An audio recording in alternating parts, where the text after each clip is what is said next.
Yo, what's up my dudes? I'm back at it again with another video. And today we're going to be unboxing my two Everlast welders. I've recently purchased these so I can start fabricating, start doing aluminum with the TIG, even some steel, maybe create manifolds. Never know, we'll see what happens. And then the MIG for like the exhaust repair, if we're building an exhaust. This is the easy route instead of trying to TIG it all, which is time consuming, but they are better welds. But this is going to be more for fabrication of like aluminum, some manifolds and stuff where I really need the penetration, I really need the good welds. That'll be the TIG.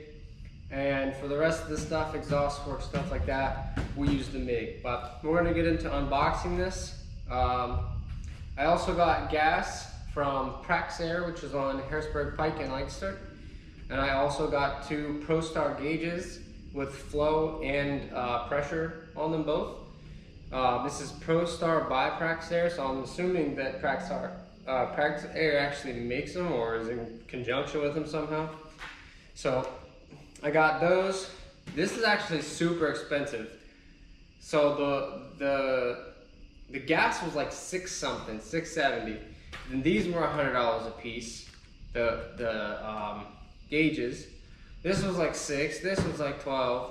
So this is, you know, when you want to take chances and you want to start doing your own thing, you know, you kind of gotta spend money to make money. So this is where I'm putting my money. You know, hopefully we can get enough work in here that this pays off and I can make my money back. But this is what I'm gonna be doing from now on. So I'll get one of these off and then we will start diving into see what they look like.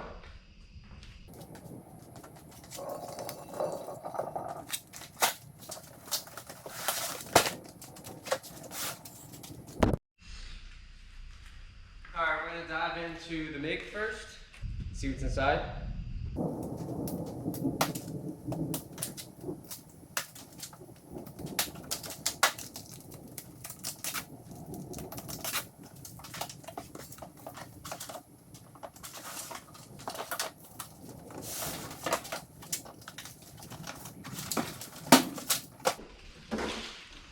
Now this is the Cyclone 200E.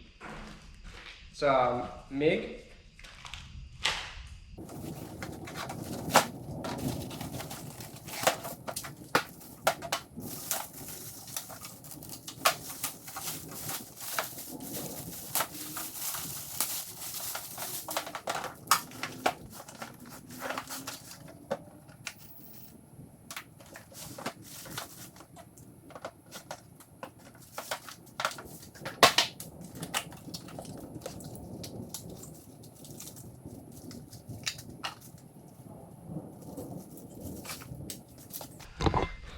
So this is the Cyclone 200E from Everlast. It's very compact. It seems to have everything that I need to begin welding minus the welding wire, but that's okay. I'm grabbing some of that tomorrow. So we'll just go through everything real quick. We've got the ground right here. We have got the spool, well, the MIG, the handle, the wire, the cable, whatever you want to call it. I was a little worried when I saw the connector because I don't have my TIG outlet 220 connected yet, but looks like we can have it actually connected to a 3-prong, which I have an extension for, so I'll be able to use this and move around, so that would be nice. It looks like it actually came with a gauge and a flow meter. So I don't know if I'll need these. I actually might take these back then because that was $200, which if I can get back $200 it'd be fucking amazing. But yeah, so if that came with it, that's freaking awesome. I didn't know that they actually had it. And I'm actually unfamiliar with what this is, but this is the Cyclone 200E. It looks very nice. You know, I don't have it plugged in yet. I don't have it hooked up, but everything looks like super nice. Buttons feel good. Everything feels positive. That's nice. This is the rate of which the wire flows out, and then the voltage. Obviously you'd see that on the screen if it was plugged in, but it's not plugged in currently. But this thing is actually really, really nice, to be honest. Like, everything looks made well, everything is insulated, you know, grounded, the lid's even grounded. Or maybe that's to tell you how the machine to shut off if it's open. Could be. I like the color. The green, it's actually pretty nice.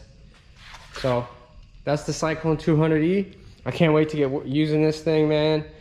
I'm actually super excited to start using these welders and start fabricating. Obviously we need to mess with that header, which you might see in that video, or this might go up before then, but definitely had to get this unboxing out the way. And then here's our gas for the MIG as well. I definitely will need to get a cart for this so that I'm not lugging it around. I definitely don't want to be carrying that thing around, but getting a cart that both of these can sit on and I can just roll wherever I need to go in my shop would be pretty nice. So I'm probably gonna have to grab one of those tomorrow and see if I can get them here. I don't think they're very large. I might have to put them together, but I'm gonna hit up Harbor Freight tomorrow morning, see about getting those. But yep, that's this Cyclone 200E, very cost-effective MIG, and it should do all the stuff that I need it to do, to be honest. So let's move on to the TIG, unbox that, and see what that looks like.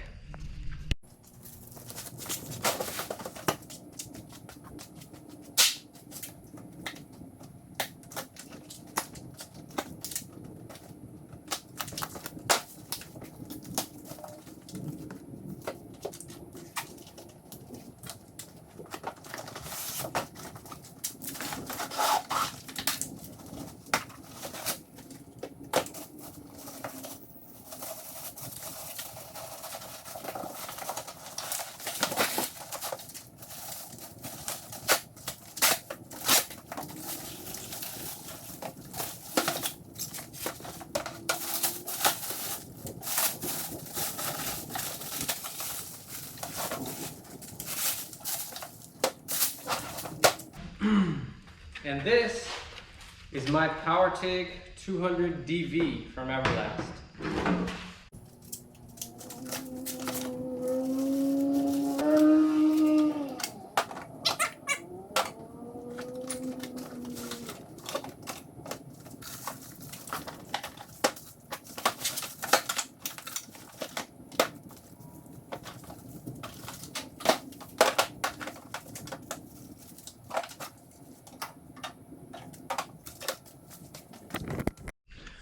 Here she is in all her glory. We've got our foot pedal, we've got our ground. We have, I'm actually not sure what this piece is. There's a lot I don't know about TIG, and there's a lot that I will learn. But yeah, I'm not sure exactly what this piece is. We have an adapter, looks like. We can plug this into an outlet as well, depending on amperage for the outlet over there. We've got handles. We've also got a main carry up here. We're definitely gonna put that on. Looks like we have another gauge, so definitely we'll be returning these two gauges that I have. These two, this one and the other one, because I already have them. I don't need them, so it's actually really nice. Again, I'm not sure what this one is for, but we'll figure that out with time. We definitely will. Looks like we have our TIG. I don't know exactly what they call this, but there's cups, there's the brass pieces, everything that we'll need. It's actually got like a denim jacket on it, which is nice. Yeah, like I said, I don't know a lot about TIG. There's so many knobs on here. The actual amperage, this is if you're doing stick, I assume. 2-stroke or 4-stroke. I'm not exactly sure how that relates to TIG welding, but it's got something to do with it. Pre-flow and post-flow, I actually saw a video about that the other day, how much in seconds gas comes out before it starts to arc, and then post-flow is how much per second, or how many seconds the gas stays on after you let go of the arc. Basically, when you're TIG welding, if you gotta let it cool down, basically. And with pre-flow, you want a good arc, you want a stable arc. So the pre-flow helps shield the arc so that the arc is where you want it to be and it's not erratic.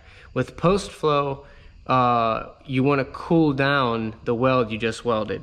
If you don't, it can become brittle, it can break, it can bend, it can alter from what you wanted it to. So post-flow actually helps cool down the weld.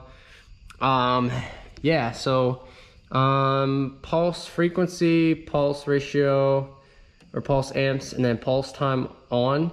All of this stuff I gotta learn up on. That's why I have this operator's manual. So I'm definitely gonna do some reading and get all this stuff learned, because to be a good fabricator, you gotta be good with your machines. And currently, I know nothing about this machine. So I definitely have to get to learning and learn everything I can about these machines so that I can be as good as I can, you know. I definitely want to get good at it and do it a lot. So that's all I can do, you know. But very digital, very clean, very nice looking. Again, like I said, I love the green. It looks really nice. Just everything about it just looks good though. Like I'm excited. I'm happy I went this route. I know it was expensive for not knowing anything, but like sometimes you just gotta go all in on certain things, man. You know, you just gotta go all in, and whatever happens, you know. So this is awesome. I can't wait to start welding, taking up some aluminum. Yeah, so this actually got me super excited. There's only I don't really have too many things right now that I could TIG, even if I knew how to. Once we start working on that car, I'll have to fabricate some intercooler piping, so I'll definitely need to learn how to TIG for that. So yeah, but there it is, guys. I have my Powertig 200Dv and my Cyclone 200E for welding and fabrication. I'm excited. Hope you guys are excited like I am, because like it's kind of scary with how many buttons and knobs and shit is on here. But this can actually do DC TIG as well, that's pretty cool. I saw a few videos on DC TIG, but you got to use helium. But I'm not going to be switching up. I'm just going to do aluminum and steel, so I don't really need to do DC. But yeah, I really don't have any more words, really. I really don't. I got a lot of learning to do, and I'm gonna have to get everything learned pretty quickly so I can get to cracking and start doing some fabrication, you know. When I started like thinking about how I could have this shop and have everything fall into place, it definitely was a stretch at that point, but now it's getting so much closer to being a reality. Although it's a reality right now, but to have it continuously overlap, like I'm pretty happy with everything at the moment. So I hope you guys are excited like I am, man. Like I said, I got a lot of learning to do. I know I'm repeating myself now, but I don't have any more words. But yeah, that's gonna be it for this one, guys. Hope you guys stay tuned for the next one. So we got some fabrication coming. Got some learning to do. I'll definitely upload some videos of learning how to TIG and then showing off the MIG as well, so we can get those up and you guys can see how they operate and if they are good initial investments. I was recommended these by 850 Fabrication on Instagram. So yeah, I'll let you guys know, and hope you guys stick around. Check out the Welders whenever we get some welding videos up. Starting to learn how to TIG. And see you on the next one, guys. Deuces.